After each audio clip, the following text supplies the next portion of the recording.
Hello and welcome to the Kaiju is in the Details. I'm Ian. I'm Haru. And this time we watched the Ant movie 1954's Them. And Them! just because of that title, if that movie had released today, it would have been canceled for being woke. True! It's got pronouns and black and white hair. Actually, it's got red title card. It does. For some reason, the title was in color, which is a fun touch. The rest of the movie is in black and white. Fancy. But it was a neat touch. Warner Brothers pulling out the big stops on this one. Haru, it's time for that all important question. What'd you think of this movie? Well, initially I liked it. Yeah, no, it's a good movie. Until you reach the second half of the movie, and then it becomes a bad movie. Almost like The Beast from 20,000 Fathoms, actually, now that I think about it. Yeah. Actually, a very similar plot structure to that movie as well. Yeah, it does. The first half of the movie was actually kind of interesting, where it was just sort of like this tense buildup of like, oh, I don't know what's going on. There's some weird creature or something is killing people, and it had a really good air of mystery around it. A good mystery buildup. Like we had several crime scenes, and it's like we don't know what's causing this. There's a mysterious sound. Yeah, things are disappearing. A police guy gets killed off screen, but you hear him shooting at something, but you don't see it happen. Yeah. The only clue you get is the fucking ant jump scare. Yeah. But yeah, it's like, and like we have this little girl that's like in a trance. Yeah. And then once we find out what's causing it, we bring in scientist guy, and he and makes as you might expect, scientist worse. guy is British, and he has a woman with him. Yeah. Much like the Beast from 20,000 Fathoms. Yeah. And yeah, he kind of sets the movie on the path to being a worse movie. Yeah, he really does. Like, he snaps the girl out of her coma with formic acid, which, by the way, did you notice that they said what her condition was? Yeah. They said she has hysteria. Yeah. Which is why the boys that were traumatized by ants didn't freeze up like that, because they're boys and not girls, so they don't get hysteria. It's not just that little kids get traumatized by giant ants eating their parents. No. No, it's because she's a girl. She's got hysteria. It's those girl hormones, even though she's too young to be getting the girl hormones. Too young to be much of a girl at all. Haru, allow me to list the things that this movie hates. This movie hates women. It hates the mentally ill. It hates Mexico, I would say. Yeah. And it hates probably most of all ants. Oh yeah, no. Ants are clearly, apparently, the worst. Ants are the work of the devil. Yeah. And even more importantly, this movie hates communists. Because, surprise, Them is actually a story about communist invasion of the United States.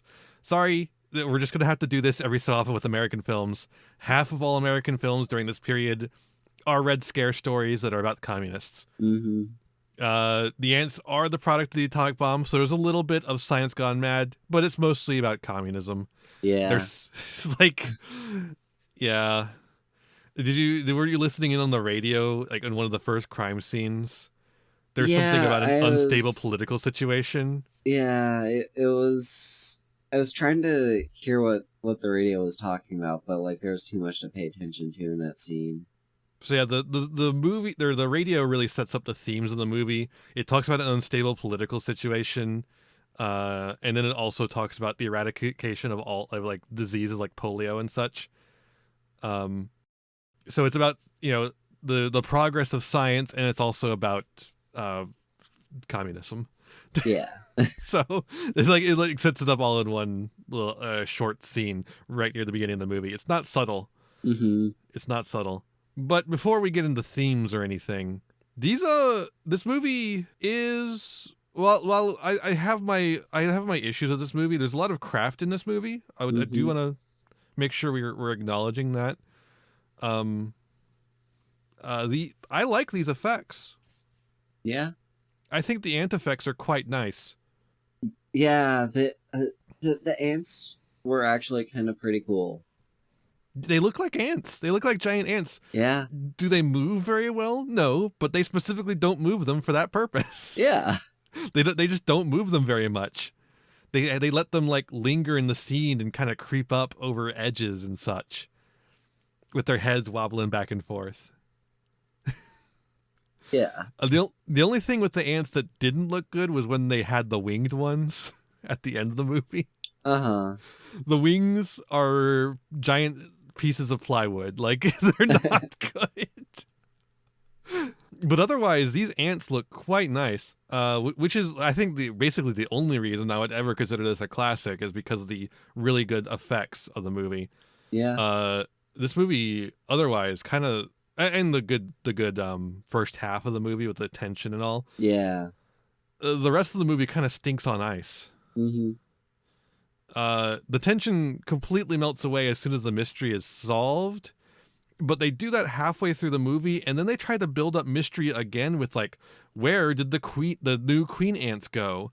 But like, yeah, you can't build up a mystery like that. You just you have it, and then bam, like wherever you go, there's going to be the ants there. Yeah, sure. You can't like, there's this like long section where they're interviewing random drunk people who don't know anything, and it's like, why was this in the movie? Yeah, right before that they had interviewed the wife of the guy who died and the mother of the children who were missing, and she leaves out a very important detail that would have skipped all of that. So I even see how they could have just skipped it all. They made it easy to skip it all. But she conveniently doesn't remember at the time, so then they have to pad out the fucking movie. Folks, we hate movie padding. We hate movie padding here at Kaiju in the Details. Yeah, it you're literally just wasting the viewer's time and our time. It doesn't, like, just make shorter movies. If you don't have enough movie for your movie, just make shorter movies. I don't give a shit about your fucking required length or whatever. Just make a shorter movie. Yeah, like... I'm looking at you, Marvel Studios. Yeah. Yeah, no, like, the first half of the movie was incredibly well-paced.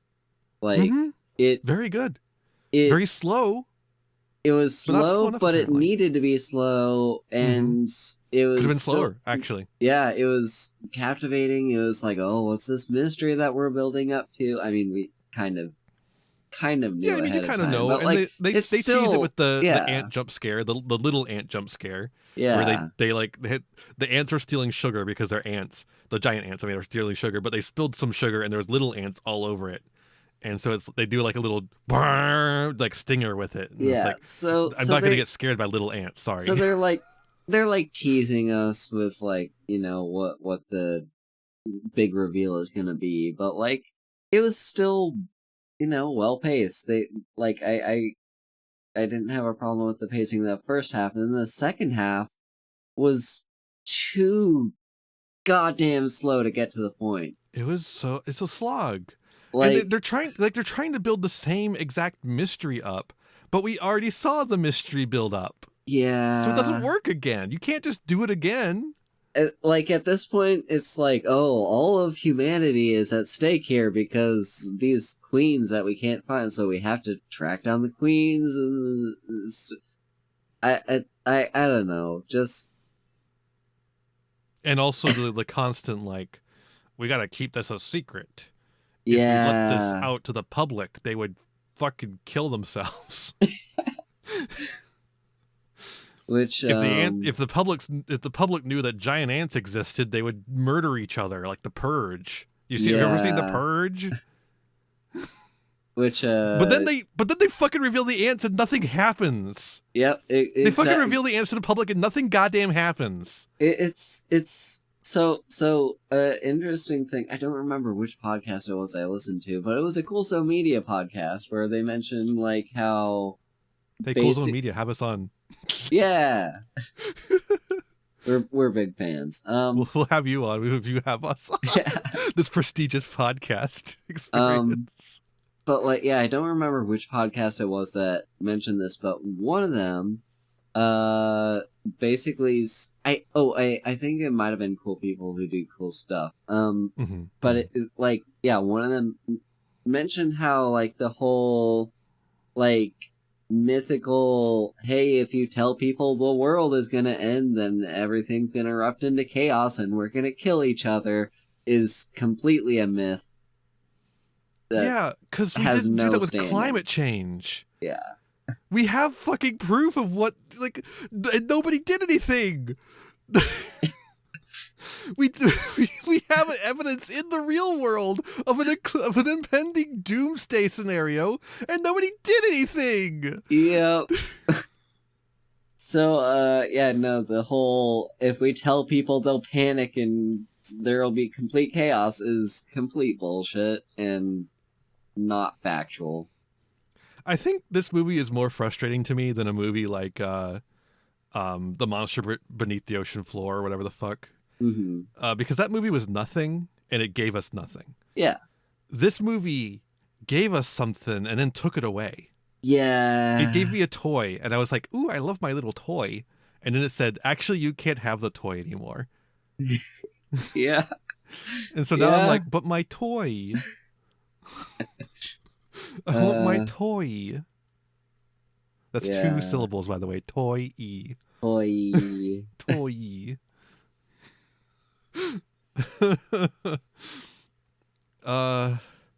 So I'll actually add that another thing onto the list of things that them hates, which is me personally. It hates me.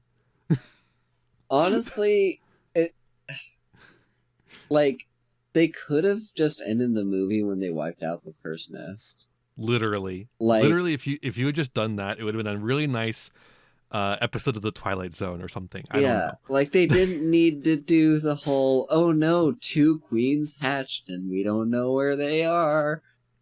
Because clearly they didn't have enough plot written out for that to be the plot. Yeah. So they're like, oh God, how do we fill some more time? The queens left and they made new nests. And hey, I've got a little short film on ants I want to show you. Yeah. Did you know that ants are nature's worst creatures? They're nature's most terrifying beasts, and they will kill you. Yeah. No. Oh, that was great. Something like ants must have done something terrible to the creator of this movie. Mr.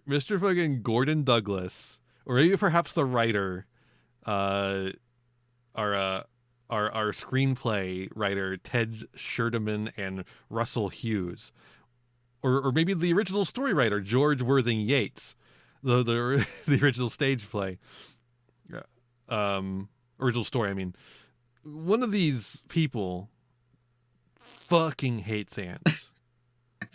They killed their parents or something. They were traumatized like the little girl at the beginning. Actually, that's why the little girl was in there, because they're like, yo, this was my childhood. Like I'm traumatized by formic acid. If you give me formic acid, it snaps me out of my hysteria and makes me scream. It's not a bad scream though. She was like the child actress, pretty good actually. Yeah. She actually she sold that blank expression really well, like for extended periods of time.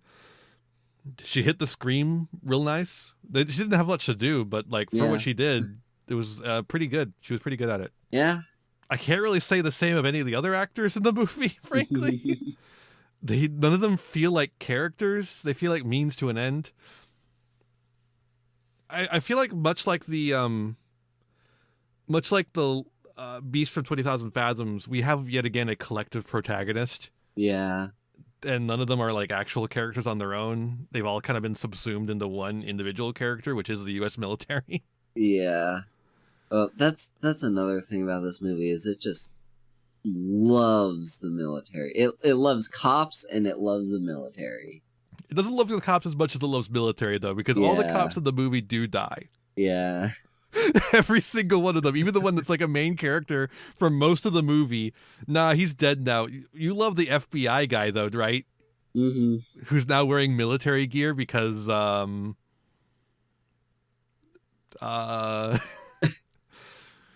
all military. FBI guys are trained how to shoot machine guns, right? all random ass podunk city cops are trained how to use flamethrowers, right? Yeah. Podunk New Mexico cops. The logic of this movie is out of this world. Nothing makes sense. If you try to think about it logically, you have to like turn your brain off a little bit for this one. Yeah. Like why is this cop being brought into top secret government facilities and meetings? Because he's part of the movie. Because he's a main character. Why is this FBI? But he's not, because he dies. Yeah. You thought he was the main character because he's the first main character you see, but he's not the main character. He's the secondary main character, and he must die so that the FBI man can have the woman. Mm-hmm. The one woman. There's a singular woman in this film, and obviously, and she is the FBI man's. Obviously, FBI guy just has to have it on with her. Like, yeah, but they actually don't like finalize anything in the movie. Weirdly enough, which is actually kind of nice because I didn't care. It's kind of nice, but it's kind of half-assed too. It's like, oh, you wanted to, but you just decided not to. Yeah. It's like they edged us, and we didn't want them to, but they did it anyways, and then they didn't finish. And it's like, I'm just sitting here like, well, I didn't want to, but like now I'm just sitting here. So we just learned that You said your mom listens to this podcast, right? Yeah. Yeah. So also, hi, Mom. But yeah, no. We have verified that the writers of this movie were just white boys. White boys, what you gonna do? What you gonna do when they come for you? Ugh. Wait, hold up. Hold. Leonard Nimoy has a small uncredited part as a U.S. Army staff sergeant in the communications room. Whoa. Star Trek. We watched history here, folks. Star Trek right there. That's Star Trek right there. Leonard Nimoy. He was right there. And he's Star Trek. Star Trek. Star Trekking across the universe. I'm not. I'm too tired to remember the lyrics of that song. This movie drained me. Welcome to the EP podcast. Welcome to the EP zone. Welcome to EP Island. Godzilla and all his friends sleep here. Yeah. We're so close to Godzilla. Oh my god, we're so close to Godzilla. 2 movies away. We almost are at peak. We're so close to peak. I have a feeling Snow Creature is going to be a bad one too, actually. Yeah. It's just an inclination I have. We're gonna be dealing with Yetis. I feel like it's gonna be a bad one. The ratio of bad ones to good ones is really bad right now. Yeah, hopefully Godzilla is gonna bring up that ratio a bit. Well, we are going to watch it 3 times, so that Yeah. should help a little bit. I hope you all are ready to hear about Godzilla because, first of all, by God, like, this has been quite the build-up. Because, yeah, like, it's literally like most people 7 who, episodes before. like, Are, I have a feeling that most people watching this or listening to this podcast know, like, Godzilla more than any other kaiju, and so they're just anticipating that build-up, and we're just slowly building up to it. I mean, We'll started get with there King soon, Kong. folks. We started with King Kong. King Kong's a big one too. Like, come on, Yeah. give it like kind of some slack, audience. And then once we get to Godzilla, it's 5 episodes of Godzilla in a row because we got the sequel right after it too, and 2 different versions of the sequel. Hell yeah. So it's gonna be a lot of Godzilla. Folks, you're gonna be sick of Godzilla by the end of it. And we're talking about Godzilla because we cannot stand talking about these ants anymore. I thought this was going to be a good one. And you know what? It was at first. It had It had a good first half, and it had like the overall plot was kind of interesting. With, like, ants irradiated from like the nuclear bomb testing in New Mexico. And yeah, then, it could be a cautionary tale about the badness of nuclear weapons. Yeah. And it kind of is. It's more so than a lot of those other atomic monsters we've dealt with so far, frankly. Yeah. They actually like come back to it at the end of the movie where they're like, it's like, okay, so that was just from the first one. What about the other bombs we've been dropping? And then the guy's like, I don't know. That's the end of the movie. Yeah. Like that's not my job to answer. Like that was the scientist guy at the very end, like he has the final line of the movie, and like that line is just like, I feel that's where they poured all of their creative talent for the second half of the movie into writing that one singular line. It's so funny because the way he's speaking is completely different from the way he spoke in the rest of the entire movie. Exactly. Except for the one point where he quotes biblical prophecy.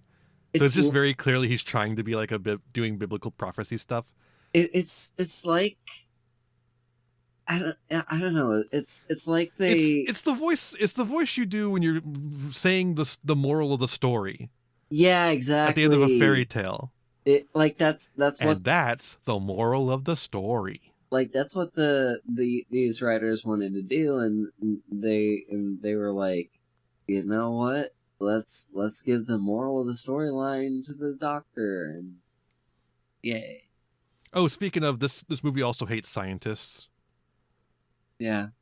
It thinks that they're sniveling little idiots who only care about scientific discovery, and are also show-offy assholes who know everything, but choose not to tell you everything because of some super smart secret reason. That bothered me so fucking much. Like, when we were in the good arc of the show, where they were building up this mystery, like, he kind of, okay, granted, he didn't know 100%, but he had a fairly decent idea, and he could have at least shared his hunch.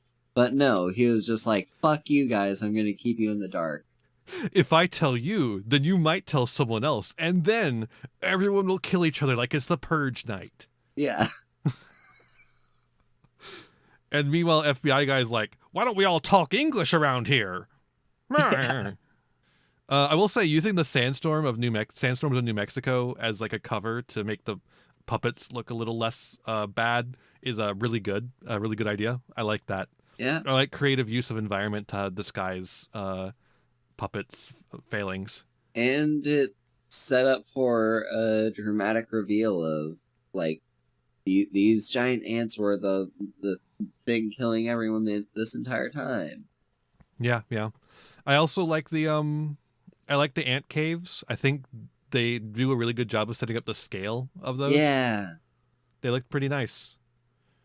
I like the bone pile. I Mm-hmm. thought the effects were, like I said, I thought the effects were quite nice, generally speaking. The only Yeah. thing I have a problem with are those little wings. I can't even think of anything that looked bad in particular at all, except for those like, wings. Exactly. Yeah. No, like, I do notice that they didn't show any larvae at all ever, because they didn't yeah. want to make puppets for those. They had the Yeah. plot reason to not show any, but also they didn't want to make puppets of those. Hmm. But yeah, like the vast majority, or maybe not the vast majority, but like over half of the ants we see are just dead corpses. So And like, most, it's like there's like 10 puppets they've made total. yeah. They just do a lot of scenes with one individual ant or like a couple. I mean, there might Hmm. even not even 10. There might be like 3. Yeah. I don't know if you ever see more than 3 ants on screen at the same time. Yeah. No, you do. You do with the last scene where there's all the queen ants. Yeah. There was probably like 8 of those, maybe somewhere between 6 and 8. Hmm. So there's like 6 and 8, so between 6 and 8 ant puppets. Hmm. But they all look quite nice. They have like the hair that you expect to see on an ant. It's got Yeah. nice mandibles. The antennae are articulated. The heads do swing back and forth, and it makes it like it's very funny a little bit. Hmm. And that's like basically the only movement that they do, because I don't think their legs move particularly well. Yeah. They mostly show the ants without them having to move their legs. Like most of the time, they cut off the legs from the screen. Yeah. The thing that most moves on the ant is the head, the antenna, and like the mandibles. Speaking of which, I thought it was fun that the doctor said to shoot the antenna Hmm. on them, the antennae. Yeah. That's a neat little like playing around with the stuff of the creatures you're dealing with. Yeah. Like, These creatures are not invincible; they're just big ants. yeah. But they are immune to bullets because they have their exoskeletons. Hmm. So you gotta well, mostly immune. They're like you have to shoot them a lot. Yeah. It, like, the thing with having to shoot the antenna to immobilize them or like incapacitate them is like it would probably be very hard to hit those with a pistol, which is why Yeah, they brought out the Tommy gun. yeah, Like like soon after they discover what they're dealing with, they just stop with the pistols, like, and they just bring out all the big guns. Like, By the way, why the fuck did they have a machine gun in a police car? I don't know, America. Uh, In a police car in bumfuck New Mexico, we've got a fucking machine gun. Yeah. Putting this in the desert is a neat idea. Deserts, the deserts of America are going to become a common scene for us. A lot of kaiju, a lot of monster movies in general, kind of take place around here. One, because they're close to California, which makes them easier to access for Hollywood Hmm. types. But also just because the wide open spaces allow for that kind of large monster to run amok a little bit Hmm. without being noticed too much, so you can have the suspense and mystery and all that. Yeah. So that's like a theme to note going forward. Just like we're gonna see a lot of New Mexico and Nevada and Utah, that kind of area. Hmm. A lot of formic acid in this movie. We were a lot of talk about Yeah. formic acid. I don't know that ants actually sting things and inject formic acid. Is that something that's true of all ants, or is that just like certain ants? Because I know some ants do that, but I don't know that all of them have I stingers. don't. I don't think all ants have stingers, but I Because they could kind be. of imply that all ants do. Yeah, I could be wrong. I'm not an ant expert, but like I'm fairly sure not all ants have stingers. Not all ants. Come on. But yeah, as we've already established, the writers hate ants. That's true. That's very true. Did you like how this movie dealt with the first wave of ants? I thought it was very funny. Yeah, like, Because what they do is they do war crimes on these ants. yep, they They bomb hit the them with the shit out of them. phosphorus. they bomb the shit out of them, and then with phosphorus. Like, to be clear, yeah. it is with phosphorus. That shit is hella illegal. Yeah, but these aren't humans, so we're allowed to do.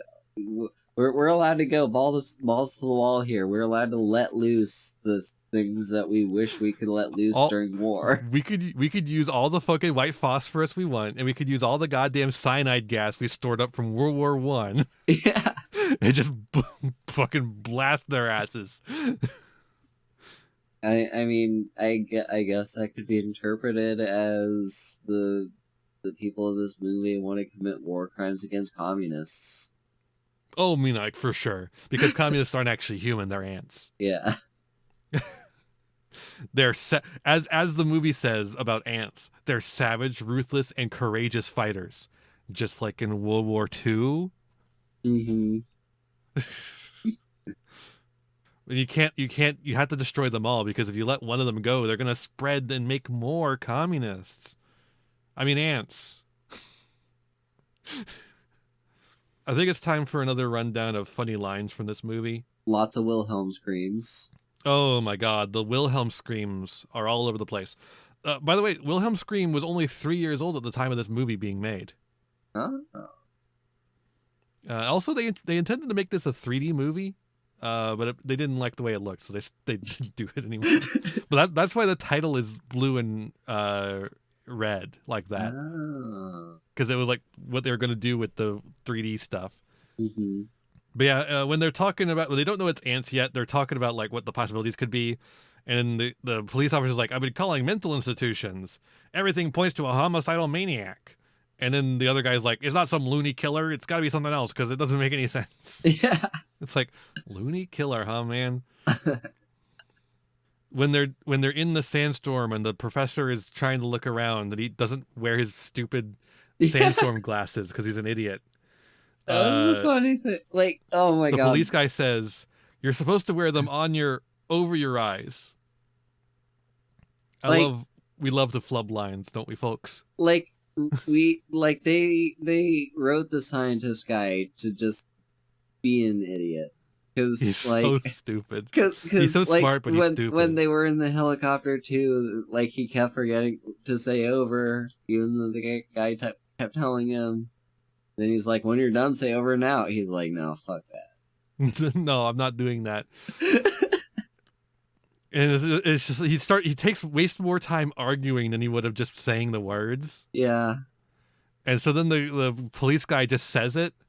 He just takes the headset and says it, and then the guy's like, "So now you're happy." And it's like, at this point, there was no reason to do that either. So like now they both look like petty little children. It's incredible. This is a scientist's dream come true. Said about the giant horrible pit of ants. The FBI guy gives the helicopter pilot who's launching phosphorus at the fucking ants a little pat on the head. Yeah, just have some head pats. Have some head pats because you're such a good boy committing war crimes. The woman scientist wants to go in the ant nest, and the FBI guy says, "This is not a place for a woman." And she's like, "But I can see things you can't because I know insects." And he's like, "Well, just tell me what I'm looking for and I'll look for it." And she's like, "There's no time to give you a fast course on insect pathology." Yeah.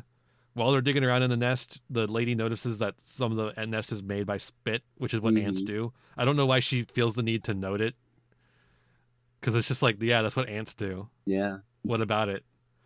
But anyway, she does note it, and our funny little FBI man says, "Spit's all that's holding me together now, too." Yeah. Stupid line. Yeah, so I talked about the ants are savage, ruthless, and courageous fighters. Ants are the only creatures other than men who make war. Not true. Yeah. Chimps. Mm-hmm. Chimps have warring parties that they raid each other with. Because chimps are awful. Yeah. Just can't forget the other big apes and like, yeah. "Do I look and act like a guy who's lost his marbles?" says the guy who keeps ranting about how he's not crazy to people while in a mental institution. You're not helping your case, but I'm sorry. Yeah. Which, by the way, okay, hold up. while we're here, this is so fucked up what they do to this guy. This guy is in a mental institution because he saw the ants, the flying ants, and they made him crash his plane.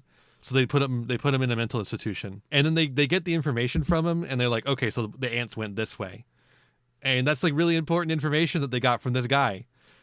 And then when they're going out, he's like, hey, could you help me get out of here? Because I'm not crazy, and also I need to get out of here. I don't want to be locked in a fucking mental institution because they suck. Yeah. And then the FBI guy's like, yeah, sure, we'll see what we can do. And then he gets out, and then he's like, okay, doctor, if you don't lock that guy up, I'm going to bring the full force of the FBI upon you. Yeah. You got to make sure that guy stayed locked up because it's a matter of national security. And like, fuck you, dude. Yeah. Fuck this movie for thinking that's like an okay thing for a protagonist to do. Yeah, as you said, this movie hates the mentally ill. It really does. Even the people who aren't mentally ill. He's just in a mental institution, and it still hates him. Well, being in a mental institution lets you catch mental illness. True. That's why they lock them up. Okay, and continuing on, when they do the press conference where they declare martial law on Los Angeles, I don't know why I said it like that, because I'm watching this old-ass movie. They declare martial law in Los Angeles, and they decide to do a press conference about it. And the reporters are asking questions. And this movie also hates reporters, by the way. This movie thinks reporters are sniveling little shits. Mm-hmm. And one of the reporters is like, has the Cold War gotten hot? Very subtle movie, thank you. They hear some funky sounds in the tunnels that they're trying to find the ants in, and there's missing kids, and they assume that the sounds are from the kids and not the ants for some reason. Yeah. Despite the fact that the kids should be dead, should be well and truly dead by that point. Yeah, like the guy just said, like, over the radio, "Hey, I hear sounds. I think it's the kids." It's like, and the mother hears it, and she's like, "Oh, yay!" Why would you say, like, you haven't even verified that it is the kids or not? Just say, "I hear a sound. I'm gonna investigate it." Like, why? I would assume the kids are long gone and eaten. My first assumption is ants. You're looking for ants. But no, it turns out to be the kids. And also the ants. The ants are just immediately there as soon as they find the kids, which, why? And then the guy can't hit the ants with the flamethrower, but then he gets out of the vent and now he can hit the ants with the flamethrower. It's very stupid. The movie's not good at this point. At this point, the movie gets like, it's like it hit its head really bad, and now it doesn't like understand the logical flow of anything. Yeah. And like, I think even like the logical flow of filmmaking, it doesn't understand anymore. Because I swear to God, it really fucks up in some places. It fucks up in using the Kuleshov effect to its full degree. For those who don't know, the Kuleshov effect, developed by Lev Kuleshov of the Soviet Union, is a film technique wherein you can present two pictures of things, and the human brain will derive meaning between those two things, even if they are totally unrelated. And that's basically that's like how movies work. Mm-hmm. Basically, movies don't work without the Kuleshov effect. Essentially, I mean, like, other than like just straight film, you can't have cuts in a movie without the Kuleshov effect. Yeah. But if you do it wrong, then the audience doesn't get the feeling or continuity that you're hoping that they would. So, like, a good example of this is in this movie, there's a scene where they find the ants. They're chasing down the ants to find their nest so they can get the queen and see if the queens have left again. They need to kill even more ants. Which, by the way, the ants don't seem to be a particularly big threat since they seem so easy to kill. Yeah. They seem stupendously easy to kill. They kill once you stop using the pistol and start using the flamethrower, or even just the Tommy gun. Like the score is like 7 to 20 million. Like, humans are winning pretty easily. Like the ants kill maybe 7 people total in this movie, but so many ants get killed. Anyways, so they're going forward, but they've shot up so much that they've weakened the structural integrity of the sewer system, which apparently is held up by wood beams, which is great, awesome. And these beams collapse, and it traps the FBI guy on the other side away from everyone else. But they didn't properly convey this fact, so I thought he was behind them, and he was like being surrounded by ants and shooting at them, but not saying anything to anyone, like help or anything. And I was like, what is going on? And then all of a sudden, the other army guys crawl out from underneath the rubble, like that they've been digging through, and make it to him. And I'm like, oh, okay, he was trapped on the other side. And there's a couple issues with that kind of stuff going on in this movie. And the other one is when the policeman dies, which is the scene immediately after. He can't use the flamethrower on the ants. Mm-hmm. But then he does use the flamethrower on the ants. But then he gets the children in the tunnel, and another ant comes up and eats him. Or, bites him until he dies. Like, he lives long enough to say what happened to the kids, but then... He also lives long enough to do a Wilhelm scream. Yeah. There's like 3 separate instances of it in this film. I gotta say, the cinematography of this film is pretty bland. Yeah. Nothing really stood out to me, except for I guess like some of the tension shots in the beginning of the film were nice. But like, for the most part, the cinematography of this film is very bare bones, very basic. The acting is all kind of basic too. I don't recognize any of the names of any of these actors, other than I guess Leonard Nimoy, but he's like a bit player. So yeah. The music was nice, like the sound design in the movie. Yeah, it was fine. Nothing like really makes me go, oh. And I was like one thing with the music actually. In the very beginning, like the very first scene of the movie, when the cop car pulls up and like they step out of it, like it's hard to describe with words exactly, but like something about the way they timed the music with the cop car pulling up and them getting out just like stuck with me, I guess. So like that was something, at least. Yeah. Wait, what the fuck? I'm just like scrolling through the Wikipedia page real quick to see if there's anything interesting about this movie in here. So James Whitmore, who was Sergeant Ben Peterson, the police sergeant. So he's the police guy we follow until he gets killed by an ant. Yeah. He wore lifts in his shoes to compensate for the height difference between himself and James Arness, who is the FBI agent. This motherfucker was compensating. Whitmore also employed bits of business, hand gestures and motions during scenes in which he appeared to draw more attention to his character when not speaking. Good Lord, man. Get over yourself. Was he wearing a packer too? Just when it did show off a bulge or something. Apparently the ants were purple-green in color, which is fun. Apparently there was one scene where you could see the mechanical interior of one of the ants. Ooh. And speaking of, I actually, in one scene, I don't know if I was imagining this or not, or if I was seeing something else. The scene where the police sergeant is with the sleeping girl who was like stunned. And he's like setting her down so he can go in to investigate. And the camera zooms in on the windshield so we can see into the car. You can see the reflection of the camera in the corner of the windshield, I'm pretty sure. I thought that was fun. I like seeing that little kind of thing. It's fun for me. I don't know. Oh, the noises of the ants. We got to talk about the noise of the ants. Yeah, like so, the chittering.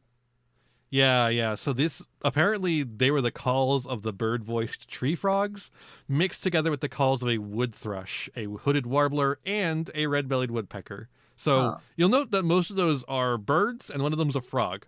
Yeah. As far as I know, ants don't make noises. Yeah. I don't know why the noise wasn't just like the skittering of giant ant feet across the sand, right? That would make more sense to me. Yeah. I mean, maybe there's like, I don't know, like, I think it works. Like, it yeah, is really tense. it helps build up the suspense, especially when So you I don't care a know whole lot. what it is yet. But yeah, it's It is still funny though. Yeah. It is a little funny, is all. But yeah, that's basically it for as far as this movie goes. Like, as far as the physicality of the movie like goes, like the skills of the people involved and all that. I thought it was a fine film, but it really falls off towards the end. Yeah.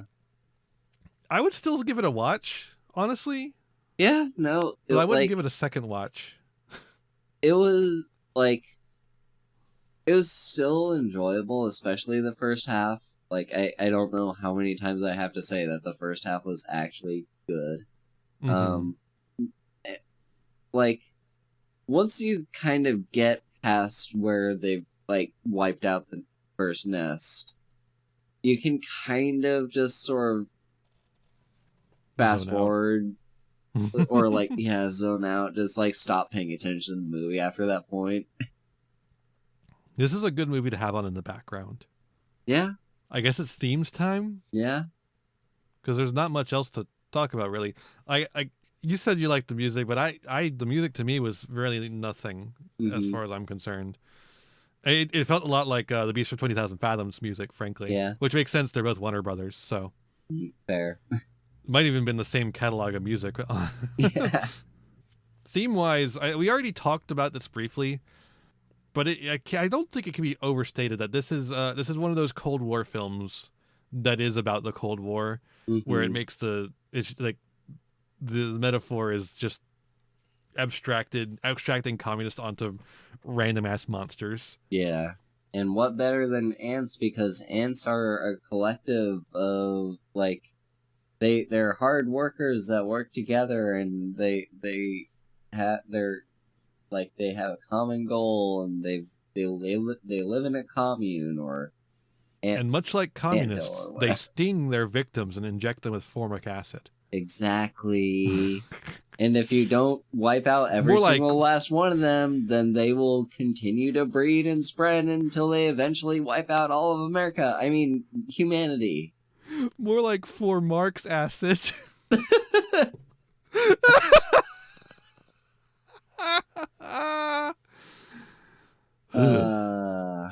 Oy. There's a science run amok story here, but it's definitely not as strong. It's not Because the it's not like, focus. because it does like say like, oh, what could happen from all these atomic bomb testings, Mhm. but it never is like, and we should stop those. Yeah. It kind of just is like, well, I don't know what we should do about it. Yeah, like he basically just says like, I guess we just have to accept it that like, we're now in this age of It's like we can't atomic put the genie back bombs. in the bottle. Yeah, so like- we just got to keep making more atomic bombs. Yeah, like he didn't say anything about like, oh, maybe this wasn't a good idea. He was just like, well, welcome to the age of nuclear weapons. It might mean the end of us, but we can't leave it. Again, I want to reiterate, the movie hates women. Mhm. There is one singular woman. I guess there's 2 women in here. One of them's the mother of those boys, and she's Yeah. barely in the movie. And the other one is the assistant to the professor, who is also barely in the movie, despite being a main character. The movie hates Mexico. They just like say that Mexico will have to deal with their own ant problem. Yeah. They're like, we got to find these ants. Just let Mexico deal with their side of things, and we'll look elsewhere. But they say like anywhere from Panama to, was it Los Angeles that they said was the other target point? I think so. So like they're looking everywhere from Panama to Los Angeles except for Mexico. Yeah. Mexico can deal with their own problems. Panama, we got to interfere with. Oh yeah, because We've got moneyed interest there. yeah. We haven't made NAFTA yet, so we don't give a shit about Mexico.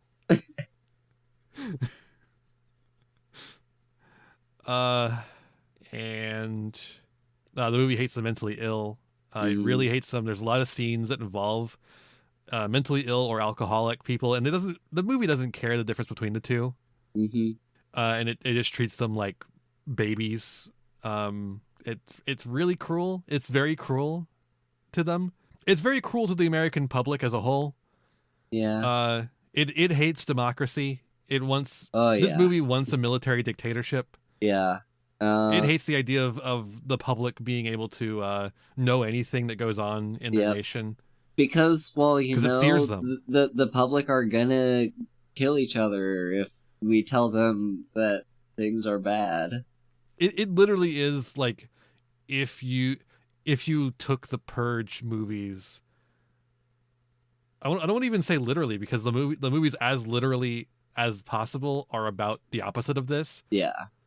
But it's like if you took the Purge concept and didn't understand anything about the actual movies. Yeah. Like Donald Trump. Hey. And that's this movie in a nutshell as far as like what it's trying to say. Yeah, I mean, I guess it's also a cruel trying movie to say that there is not a single problem that cannot be handled by the U.S. military blowing it up. Yeah, I think this movie hates people in general. Honestly, it's kind of a fucking downer of a movie. That's kind of sociopathic. Not sociopathic. What am I looking for? Antisocial. Thank you. Mm-hmm. Me. Thank you, me. Antisocial is what I was looking for. Sorry. Yeah, I mean, it turns out when you're anti-communist, like, you have to, like, dig your heels in and be the exact opposite of communism, which is just hating all people. Like, fuck people. I guess before we move on from this movie, we should also talk about the fact that this movie does inspire a Toho film. This movie that provides a big inspiration for Rodan, which is a movie about a giant pteranodon. But you'll see why this movie inspired that movie when we get to there. Okay. I don't want to spoil anything. Won't take too long. I believe that's 1956 or 1957. All right. So we should be there shortly. 56. Yeah, it won't take too long. That one's in color. Nice. It's a very early color film, so it looks a little strange, actually. Mm. It's got a different color than you're probably used to for these old films. A different color grade, I should say. Mm-hmm. But yeah, I think that's everything. Or is there anything else you want to touch on? It's like I've talked myself out. I think I've got everything out. We've completely covered everything I have to say about this movie. Yeah. I don't think I hate it. Yeah. I would rank it above other movies that we've already seen. Yeah, better than Mighty Joe Young, better than Yeah. Son of Kong, better than Monster from the Ocean Floor. Yeah. I would say it's a little bit below The Beast from 20,000 Fathoms, which pushes it at the third highest ranked movie as for me. Mm-hmm. It's like King Kong, Beast from 20,000 Fathoms, and then them. Honestly, it's more disappointing than anything. Yeah. Because it was good, and then they ruined it. It's like, have you ever watched like a modern comedy? You know how like all modern comedy movies, they say a line and it's like funny, but then they like keep ad-libbing on top of that line over and over again, and then it becomes not funny. And you know how like it's like basically every fucking comedy movie does this now? Yeah. Except for the ones that are like Marvel movies. Those ones just have like cringe jokes. They fly now. But yeah, it's like that. It feels like they had a good thing and then they just like kept going way too long. Mm-hmm. And it's a shame. It's a shame. But next time, we're moving away from June 1954 and to November 1954 with the snow creature. Get ready for the Yeti. Snow creature. I guess it's...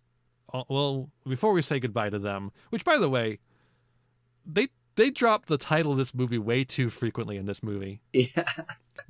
Every time they say the word them when they're referring to these ants, they hit it like they're hitting a slur. Oh God, yeah. Them.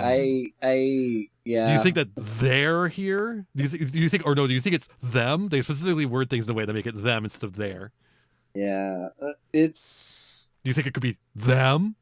Yeah, it like. And of course, the girl saying it. Yeah. This makes no fucking sense. Sorry, I'll let you speak it a little bit harder because I just had to get this off my chest because this makes no fucking sense to me the way she says this. She wakes up from the coma, screaming, horrified, and then she just shouts, "Them." Yeah. Huh? Why? It didn't make Why any is that what she sense shouts to instead of me either. ants? It didn't make any sense to me either. It was so awkward. Like, come on, man. Like, I guess what they're trying to do is, like, they feel like they weren't clear enough that the them in the title of the movie refers to the ants.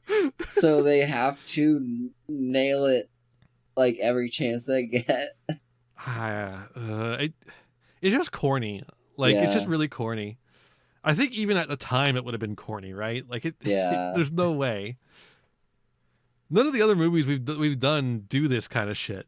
I guess King Kong has people saying the word King Kong, but that's because they're talking about the monkey King Kong, who has a name King Kong, who is named King Kong. Like, that is his actual name. Them is not a name. It's a pronoun. Mm-hmm. Fucking pronouns! We're back to what I said at the beginning. If this movie had come out today, it would be canceled because it has a pronoun in the title. You know, I think this movie is really unrealistic. Ants would never be pronoun people.